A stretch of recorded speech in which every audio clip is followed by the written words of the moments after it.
This show is produced by the Hartman Media Company. For more information and links to all our great podcasts, visit hartmanmedia.com. Welcome to The Holistic Survival Show with Jason Hartman. The economic storm brewing around the world is set to spill into all aspects of our lives. Are you prepared? Where are you going to turn for the critical life skills necessary to survive and prosper? The Holistic Survival Show is your family's insurance for a better life. Jason will teach you to think independently, to understand threats, and how to create the ultimate action plan. Sudden change or worst case scenario, you'll be ready. Welcome to Holistic Survival, your key resource for protecting the people, places, and profits you care about in uncertain times. Ladies and gentlemen, your host, Jason Hartman. It is my pleasure to welcome the famous, or maybe infamous, depending on who you're talking to, Doomberg. And we are going to talk about the economy, the market, and the commodities market specifically. So I can't wait to dive into this conversation. He is coming to us from the Midwest, a very general location. And it's great to have him on. Doomberg, welcome. How are you? Jason, I'm fantastic. And it's a real honor to be on your show. Thanks for having us. Yeah, it's great to have you. And, I just want to maybe start by asking you a very big, broad, general question and take it wherever you like. But in this crazy time in which we are living, what's going on? What should we expect from the new year? I mean, wow. There are so many cross currents, so many conflicting data points. The economy, if you never believed it before, you'd have to agree that it's a big, giant Ponzi scheme. What are you thinking about and working on nowadays? And what's your thought for our very delicate future? Yes. So I'd say the number one thing that is on our radar and that we write the most about is the ongoing train wreck of the energy crisis that started in Europe and has sort of snapped through our delicate just-in-time supply chains like a whip, and found its way over to China, which through a lot of economic mismanagement has become the manufacturing center of the world. And China's response to the energy crisis that started in Europe is creating even more supply chain issues. We think that energy crisis is going to feed into substantial price shocks in the food space. We've been writing about this for several months. The world is just sort of catching up to it now. You're scrolling through a piece that we put out recently called "There's Not Enough Oil." Right. Part of the genesis of the energy crisis that we are experiencing today is due to the fact that the environmental movement and global warming anti-fossil fuel movement has successfully created a scenario where funding for development and exploration has been choked off in these sectors. And one of our overarching themes is energy is life. And if you choke off energy supply, you're really deciding who lives and dies, because the price elasticity for demand of energy is really just the price elasticity of demand for life and who can afford to pay it. And so absolutely. Energy is in everything. That cost is embedded in every product and service. It hits the poor and the lower end, the lower middle of the economic spectrum the hardest. Just in the driving element alone is interesting. You look at these rich areas around the U.S. and probably around the world, I guess, but around the U.S., it's very obvious. You look at a place like Aspen, Colorado, beautiful place, been there many times. I have friends that live there. And, all of the people that serve the wealthy in Aspen are commuting from what's called down valley. The housekeepers, the gardeners, the handyman, the everything. When I used to live in Newport Beach, California, Southern California, all of the people serving us rich people in Newport Beach were coming from what's called the Inland Empire. And when the price of gas goes up, they are affected. Your gardener who has to drive an hour to get to his customer base, because that's where the money is, right? Go where the money is. That's what they do. That is a huge impact on them. It's so unfair the way they are literally depriving these people of life. As you say, energy is life. It's absolutely true. And it's going to get a lot worse. I think so. The charts we're looking at on the piece that you've pulled up, the top chart is U.S. crude oil production, which looks like it's on the way to potentially recovering to pre-COVID levels, but it's still substantially behind. But that's actually a bit of a mirage, because the next chart down shows you that because of this funding for, the anti-fossil fuel movement has led to a choking off of funds, and all of these Wall Street money managers are committing to, not investing in the fossil fuel industry. What you're actually seeing is a decapitalization of pre-existing wells that were drilled but not complete. And so the analogy we used in this piece was, if you're going to, let's say, mine for gold, you have to open up a cut, you have to strip. What you're looking at in this chart is, since COVID, the industry is no longer opening up new cuts. They're just mining cuts that are already opened. And in this case, they are completing wells that have already been drilled. And the inventory of, they're called DUCs, drilled but uncompleted wells, has been shrinking at an alarming rate. And this is de facto, by definition, it's not sustainable. So if you scroll back up to the U.S. Production chart, now the U.S. is not the world, but it's an important player in the world. It's one of the largest oil producers in the world, might be still the largest oil and gas producer for sure. Even maintaining this declined level of production post-COVID is going to be more and more challenging, because it's very clear. You can just do the math. The industry is not spending the capital for a variety of reasons, not just anti-fossil fuel movement, but also they destroyed a lot of investor capital before COVID. And some of this is sort of rationalizing that out. But if you combine what's going on here, which is sort of an artificial production sort of mirage, with the energy policy in Europe, which has caused this huge spike in the price of natural gas internationally, it really is a pretty scary time. Of course, it's called Doomberg for a reason. We tend to be, let's say, we tend to focus on the prepared side of things. Right. We have risk management, see what the potential doom is that might be coming. And energy is the big story. And so we've written dozens of pieces on the consequences of the energy shock. The most important one being that the price of fertilizer has skyrocketed 3, 4, 5, 600%. Yeah, and that's going to lead to what I believe is an engineered food shortage and inflation. If we think it's been bad in the last year or so, it's going to get a lot worse, in my opinion. Well, what you're going to see is, because of this natural gas price skyrocketing in Europe and then Asia following suit, because they're basically bidding for the same LNG carriers. You literally can see LNG carriers turn around on the way to Asia, turning around and going to Europe as Europe decides to pay more. And they phone the captains of these ships and say, okay, now you're going to go to Europe. The natural gas is a key input into fertilizer. The fertilizer facilities in Europe are uncompetitive. The U.S. has a crazy energy policy of its own. We have enormous amounts of natural gas that is basically stranded here because we have limited LNG export capacity. So the big winners in this market are U.S. manufacturers who rely on natural gas as an input, but can export their products globally because they get to charge the global price, but they have this stranded natural gas in the U.S. So just to benchmark you, Jason, as we record this, natural gas in Europe is trading for $32 per million BTU, roughly. In the U.S., it's trading for $4. Wow. And in Asia, it's trading for $38 per million BTU. But another big trend from this is that, because of mismanaged economic policy for decades, we allowed China to take over the manufacturing of almost everything. Yeah.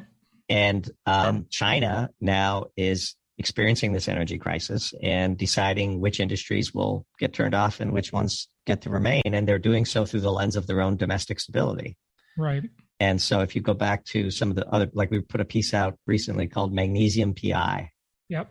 And if you pull that one up, this is sort of a classic story of how the U.S. exited. If you scroll down, the U.S. exited the production of magnesium. We have one facility left. That's it right there. And China took over. And so in 1998, the largest magnesium facility in the U.S. shut down, in part because of a tropical storm. But in reality, it was the straw that broke the camel's back. And from then on, magnesium got taken over by the Chinese. It's a tough metal to make, but it's a critically important one. And nobody knows, almost nobody knows about it. But you can't make aluminum alloys without magnesium. Right. So that's what I was going to ask you. Tell us about the importance of magnesium. So scroll up a little bit. I want to go back to a couple of other things you said there a moment ago, but yeah. If you scroll up a bit, I'll show you. There's a mega trend in the automotive sector around lightweighting. And the reason why lightweighting matters is because that drives fuel efficiency. And as you know. And Tesla did it first with their Model S. They did an all aluminum car, which was Interesting. Yeah. I don't know that they did it first, but they did it.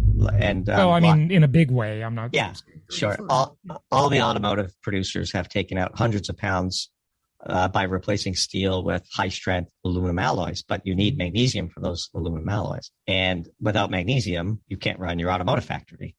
And if China produces 85% of the world's magnesium now, and they do, and if you scroll down, you can see what happened to the price of magnesium when China decided that they weren't going to allow magnesium producers to hog the energy, keep going down. There's the price of magnesium. Oh, wow. Wow. Yeah. And so that has to find its way down the supply chain. You can't have the price of magnesium go up 5x and then stabilize at 3.5x without those prices being passed on down the chain. And this is 85% of the market, Jason. This is not just, LNG boats representing a small percentage of the energy crisis. This is basically the entire market. And so we close the piece by saying, look, certain critical raw materials are difficult to make, but we should do it here. Yes, they're environmentally challenging. We should help the producers offset those costs. Nobody wants a big dirty factory polluting the rivers and lakes. They do in China. I mean, they're allowed to in China. This is how they take the market over. But allowing China to abuse its environment so it can flood the world with cheap goods and put our manufacturers out of business is just simply dumb policy. Yeah, it's terrible policy. Yeah. We did it. Now we have to live with the consequences of it. And the question after this rolling wave of supply chain crises, driven primarily by the energy crisis. Once we're all done with this, I think we have to have some hard questions. We need to look inward. You can't just blame the Chinese. We let them do it. Yeah. You're reminding me, when you talk about aluminum, you're reminding me of the story of Napoleon and how the special guests would come over to a dinner party at Napoleon's home, and they would have aluminum silverware, but the servants ate with the gold. Isn't that funny? Yeah. Maybe we're going back into that world, right? Yeah. The gold bugs would say the price of gold is suppressed, and so maybe we might get there. Yeah. Yeah, of course. Well, yeah. Check out, by the way, on that note, check out the GATA website, the Gold Antitrust Action Committee. It's pretty interesting stuff. Well, said that to the listeners before. Yeah. So when is the jig up from this? There's always sort of a supply-demand curve when we talk about this stuff. You've laid out the case, and I agree with you that this is very disconcerting. But when does it hit? I mean, you reminded me of when candidate Obama back in 2008 said that he hoped gasoline would become $7 or $8 a gallon, and the agenda there was to get everyone to drive his proletariat electric cars. I mean, when does this really hit? How long does this take to feel this pain? You're touching on the answer, which is ultimately it ends in political revolution if you take it to the extreme. So even Joe Biden has realized early on, we wrote a piece called America's Energy Strategy is Bonkers. It's an old one. You no need to pull it up. But President Biden and his team started their presidency by the very first thing he did symbolically was kill the Keystone Pipeline, which would have brought, I would say, a friendly oil from a trusted trading partner, Canada. That's fine. They put a federal moratorium on drilling on federal lands, a national moratorium, on drilling for oil and gas on federal lands. They've since undone that. But at the same time, Biden realizes that the political consequences of an energy price spike, most notably in the cost of gasoline, what we see is that he very quickly pivoted and demanded that OPEC begin producing more, begging them to produce more, and release oil from the National Strategic Petroleum Reserve, which is sort of a bonkers way. Like if we're going to crimp supply at home and then beg OPEC to supply and fill the supply gap to keep the price of gas down, the logical consequence of that is we're ceding control over life to people that don't like us. Yeah. And so the answer to your question of how it ends is it ends in a political revolt of some kind, either through the ballot box or through violence. One of the things we think is underreported is the entire future of the European Union. If they had a record cold snap at the beginning of this month, doesn't look like the forecasts are going to have that materialize, thankfully. But if they did, and they're depleting their natural gas supply so quickly, they're turning off nuclear power plants, and they're beholden to Vladimir Putin for supplying the gas that they need. Yep. They're one violent cold snap away from political uprising. And I just think physics is undefeated. We're putting out a piece tomorrow on the New England energy market. It's no different than Europe. Physics is just undefeated.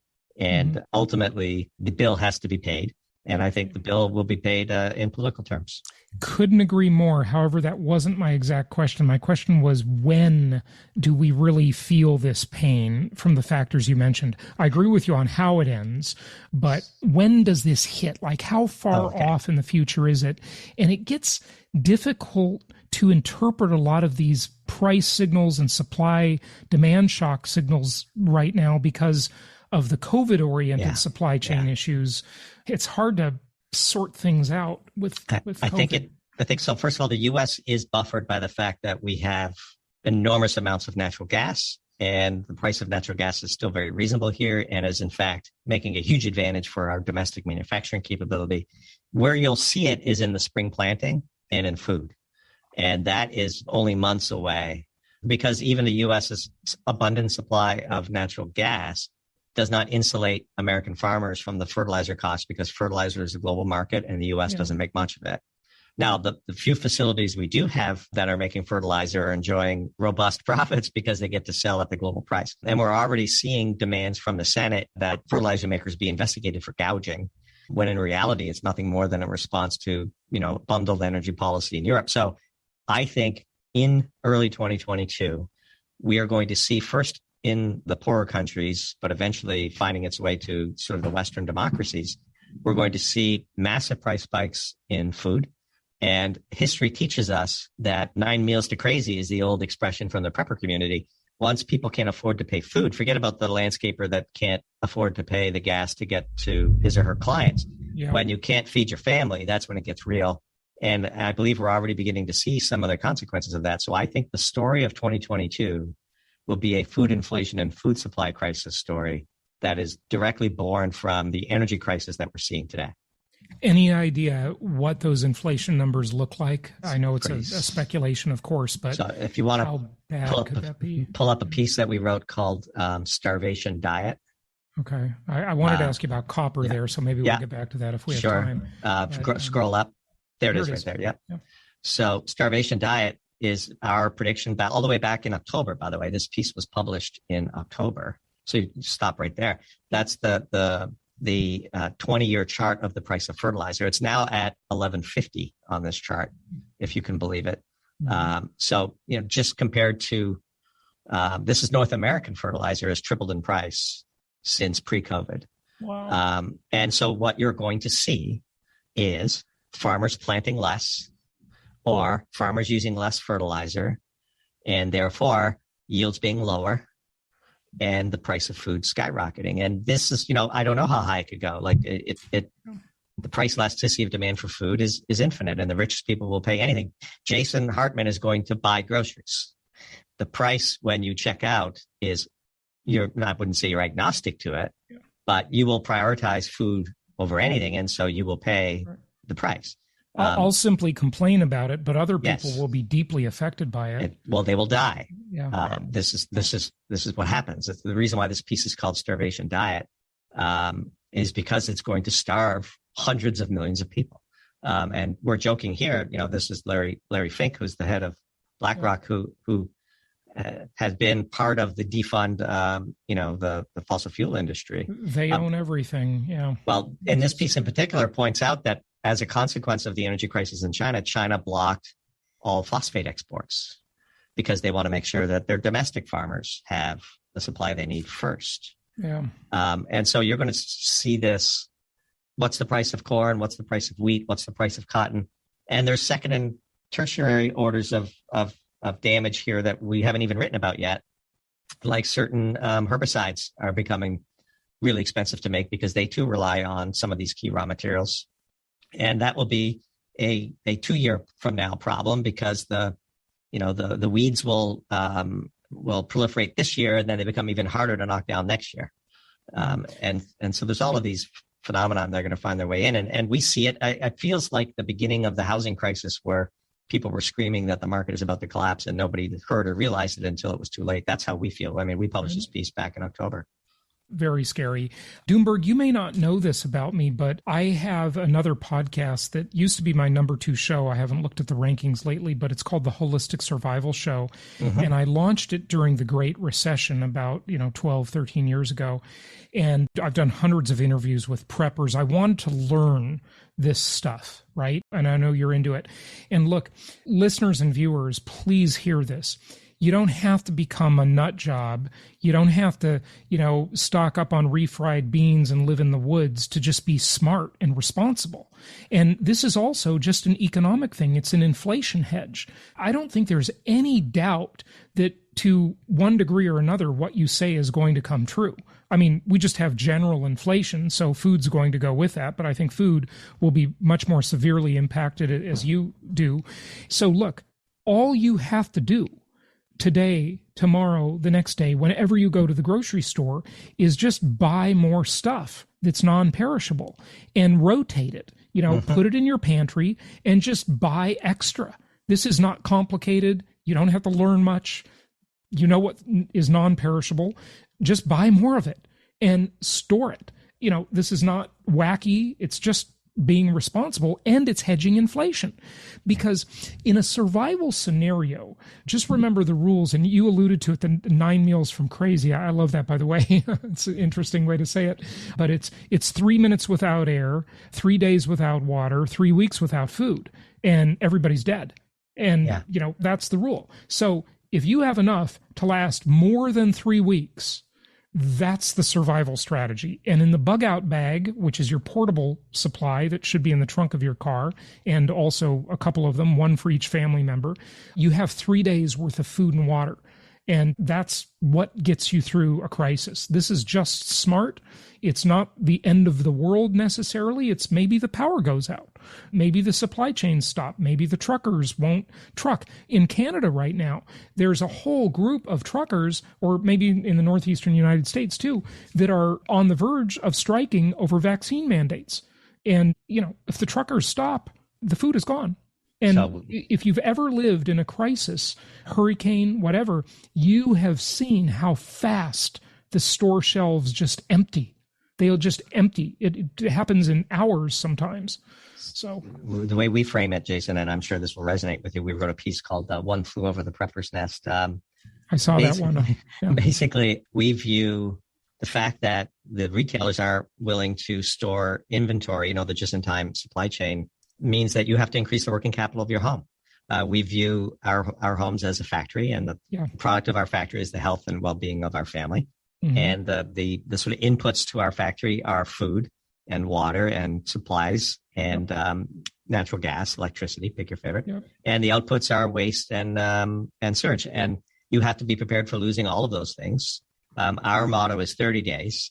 We eat what we store what we eat, and we view not only is it a hedge against inflation, it's an insurance policy that comes with a free hedge against inflation. Mm-hmm. And so we're basically just increasing the working capital of our home factories because there's insufficient working capital in the just-in-time supply chains to guarantee that my family and the friends that I love and care about will be fine during a crisis. And, the tail risk is much fatter than people realize. We have a way of sort of ignoring risks until they materialize. And it only makes sense for you to increase the working capital of your home. And in fact, we wrote a piece about the Australian trucker situation called How to Brick an Entire Economy. It turns out that fertilizer, basically a form of fertilizer, urea, is used in the pollution abatement of these diesel trucks. And without urea, the diesel trucks stop operating. And Australia is on the verge of running out of urea. Yeah. Why? Because China blocked exports. And so the entire economy of Australia is at risk of collapsing, not saying that it will, but the odds of it are much higher than they were 3 months ago. Yeah. And Australia has become a prison camp. It's unbelievable what's going on there. Whole other issues there. But if I lived in Australia and I had a family that I loved and cared about, I would be increasing the working capital of my home. It's just funny because there's a counter push against preppers, like you saying, like even the fact that you have to sort of pre-apologize for saying like, hey, we're not crazy. Yeah, it's ridiculous. That's it used to be that families stored enough food to get through the winter, and that it used to be that family members took pride in being self-sufficient. I don't know why that became like a conspiracy theory tinfoil hat. Because some leftist news media personality probably helped convince the whole entire media to paint it that way. You're absolutely right. It's ridiculous. I mean, this is just being responsible. Yes. Right? And in fact, we got some hate mail when we published that piece, like some of the comments to it were like, how you're so selfish. You should only have exactly what you need. It's people like you that are causing the shortages. And no, the response is we're not the ones panic buying because we're prepared. We buy in normal times. Right. The last thing I want to be is in a gas line. Yeah. The last thing I want to be is fighting it out for the last can of beans at the supermarket. I'm going to go down to my basement and get the can of beans that I bought just for this moment. You know, we don't buy and store things we don't eat. So we're not wasting stuff. It's just a simple matter, as you say, of increasing the working capital of our pantry and storing a few things in the long term for an emergency. I'll tell a quick story. We had a natural disaster in my community last year, and we were very well prepared for it. And at peak, we hosted 9 people in our home and got them through the worst of that emergency, which lasted the better part of 4 days. We were able to provide them with food, with drink, with extra clothes, with a warm place to be, or in this case, it was in the summer, so a cool place to be. The air conditioning worked. We had extra generators to lend out to people. We had extra supplies. We helped people restore their homes. We're not selfish. We're just prepared. And I couldn't agree more. I can assure you that the most selfish thing to do is to not be prepared and to make be a burden on someone else. That's the selfish thing. Yeah, and these 9 people, you can bet, have a far superior emergency plan today, having lived it. And I don't blame them. They're my friends. I love them. Our family was happy to welcome them into our home. And I know that if the situation were reversed, that they would do the same for us. It's part of being responsible and being a contributing member of your local community. Absolutely. And just on the prepping, you know, the basic, in my opinion, I mean, you can do this to whatever level you want, folks, but you can do a basic, decent amount of prepping minus the food, just buying more food, right? That's simple. Just go to the store next time and buy double of the non-perishables and then just rotate them and eat the oldest ones first, right? And the newest ones last. But $300 will make you pretty prepared, believe it or not. It doesn't take a ton of money. And if you want to go to the generator route, let me just say a couple of things about that. I bought a generator when I moved to Florida. I've never used it, but I live in hurricane country, so you never know. But you must buy gas cans, and I recommend that you don't keep them filled. You'll have probably enough warning when you sense a disaster coming to fill them because it's dangerous to store gas. You may disagree with me, but also have a siphon, a $20 siphon that you can buy so you can siphon the gas out of your fuel tank in your car or somebody else's car if you're making a trade or something. This is just simple, basic stuff. I have a pro tip for you, which we talked about in the piece. Extension cords. You need lots of extension cords too. Well, 2 points. So first of all, we prefer to we have a whole house generator, which runs on natural gas, which is great, as our primary line of defense. Not everybody can afford that, and certainly not today. Those have gone up 2-3 times in price. Yep. But we have generators that run on propane. Mm-hmm. And you can store propane indefinitely, unlike gasoline. And propane burns cleaner, which means you have to change the oil less often. And also, generally speaking, we have observed that when the gasoline goes short and there's an energy crisis, you can still, in the early days, go to the hardware store and pick up some propane tanks. Right. While everyone is distracted getting gasoline. The second part that you just talked about is, getting extension cords and so on. Here's a very important rule if you're going to enter the preparedness mindset. Stuff isn't preps. Stuff only becomes preps when you have successfully used them in the intended way that you bought them for. So a generator that you've never used is not a prep. It's just a thing. Right. And so you will learn, I don't have enough extension cords to run the fridge in my kitchen by trying to run the fridge on your generator in a non-emergency situation. Good point. And so there's lots of preppers who buy a lot of stuff, but stuff doesn't become preps until you've used it for its intended purpose. And fair enough. I just haven't gotten around to it. But there you go. But I have tons of extension cords. I do have that. Well, I can tell you, but this is a real story. During that emergency that I referred to earlier, went to a friend's house who had a generator but had never used it. And the generator did not come with oil. And he didn't have oil. Right. And luckily, the neighbor who also needed to borrow part of the generator had oil, and we got the generator started. Yeah. But if you had put that generator together and used it for its intended purpose, Like, I'm going to use this generator to run my sump pump so my basement doesn't flood when the power goes out. Okay. Right. Have you used that generator to run your sump pump? Because if you haven't, it's just a thing. Yeah. So, that's just one of the agreed and fair enough. Absolutely. With the portable generators, one of my friends says you should make a double male cord, and I'm kind of scared to use that. They don't sell them. I wouldn't do that. Yeah, I think that's risky. Anything that circumvents the need for a professional electrician is not something I'm willing to do. I didn't make one, but at least I know how. I mean, we have, with the whole house generator, we have an entire, second set of, electricity network basically that flips on automatically. But even that won't last but for a few days. And our whole strategy is we're prepared for 30 days because if the world's gotten to the point where that's not good enough, we probably don't want to participate in it anyway. Yeah, fair enough. That's true. And, a lot of this stuff becomes a bartering tool in a survival situation. Sure. So that's the other thing. And have a sense of community so that you have people you can rely on. That's important. One thing I notice in the prepping world, people always seem to forget is communication. Mm-hmm. I recommend everybody buy a ham radio, but interestingly, don't get a license, because when you get that license, you give the government a preemptive search warrant to come in and inspect your equipment. And I don't want to do that. You're allowed to use the ham radio in emergencies legally. And I recommend everybody should have a ham radio, just a small basic ham radio that doesn't rely on cell phone towers or cell phone networks or anything like that, so that you have some communication. Mm-hmm. Yeah. Yeah. And we could go, you and I, I'm sure, could speak for hours on the topic. We could. But let's wrap it up with some action steps. We talked about the prepping stuff. We don't need to do that anymore. But, economically and financially, what should some of the listeners do, Doomberg, to prepare for the upcoming year? This is obviously a time of crisis, and I think the worst of the economic side hasn't hit yet.